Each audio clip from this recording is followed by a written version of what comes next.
कक्षा 6 प्रश्नावली 3.2 प्रश्न नंबर 9 और 10। नवा प्रश्न है 100 से छोटी 7 क्रमागत भाज्य संख्याएं लिखिए जिनके बीच में कोई अभाज्य संख्या नहीं आती हो। यानी कि 7 ऐसी संख्याएं लिखनी है जो छोटी हो, लगातार आने वाली संख्याएं होनी चाहिए जो भाज्य हो और जिसके बीच में कोई अभाज्य संख्या नहीं आती हो। तो इसके पहले हमें 100 से लेके 1 से लेकर 100 तक के बीच में जो है अभाज्य संख्याएं लिखनी पड़ेंगी पहले, फिर तब हमको मालूम पड़ेगा कौन सी भाज्य है कौन सी अभाज्य। ये 1 से लेकर 100 तक संख्याएं लिखी हुई हैं। यहाँ पर जो गोला लगा हुआ है जिसके अंदर ये सारी अभाज्य संख्याएं हैं और जो ये कटी हुई हैं ये सारी की सारी भाज्य संख्याएं हैं। तो हमको निकालना है कि ऐसी कौन सी लगातार आने वाली 7 संख्याएं हैं जिनके बीच में एक भी भाज्य संख्याएं नहीं हो, अभाज्य संख्या नहीं हो। तो भाज्य संख्याएं हम देखते हैं पहले 1 2 3 4 5 6 7 8। यहाँ पर 1 है तो ये तो 1 ही है, ये यहाँ पर भी 1 ही इनके बीच में आ रही है तो 1 2 3 लेकिन यहाँ 3 से ज़्यादा नहीं हुई। फिर उसके ऊपर का यहाँ भी नहीं, यहाँ पर है 1 2 3, यहाँ पर भी नहीं, यहाँ भी नहीं है, यहाँ भी नहीं है, यहाँ पर भी नहीं है 1 2 3, यहाँ 1 2 3 4 5 है लेकिन हमको चाहिए 7 तो ये भी नहीं हो सकता। 1 2 3 यहाँ नहीं है, 1 2 3 नहीं है, 1 2 3 नहीं है, 1 2 3 4 5 यहाँ पर भी नहीं हो सकता, 6 5 ही हुई है। 1 फिर यहाँ 1 2 3 4 5 यहाँ पर भी 5 ही हमको 7 चाहिए। 1 2 3 यहाँ पर भी नहीं है।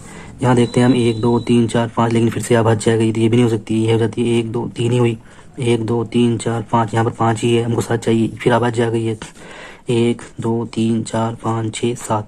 तो ये युग्म जो हो सकता है क्योंकि इसके बीच में लगातार 7 संख्याएं जो है वो 90 91 92 93 94 95 96 ये लगातार जो है वो भाज्य संख्याएं हैं, इनके बीच में कोई भी अभाज्य नहीं है। तो ये हो जाएगी 90 91 92 93 94 95 96।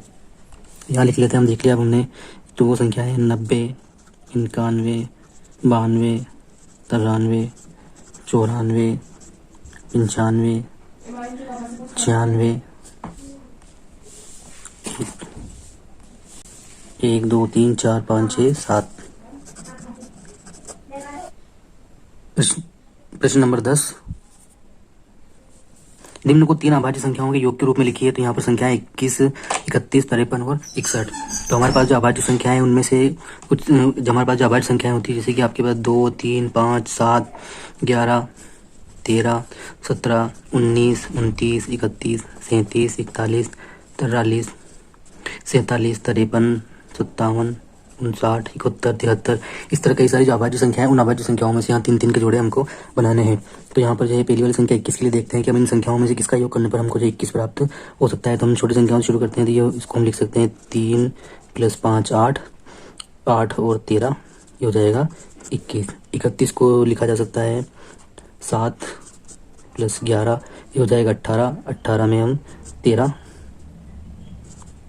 जोड़ेंगे तो ये हो जाएगा 31। 53 को लिख सकते हैं 13 + 17 30 30 और 23 ये हो जाएगा 53। और 61 के रूप में लिख सकते हैं हम 13 19 32 और 32 में 29 जोड़ेंगे तो ये हो जाएगा 61।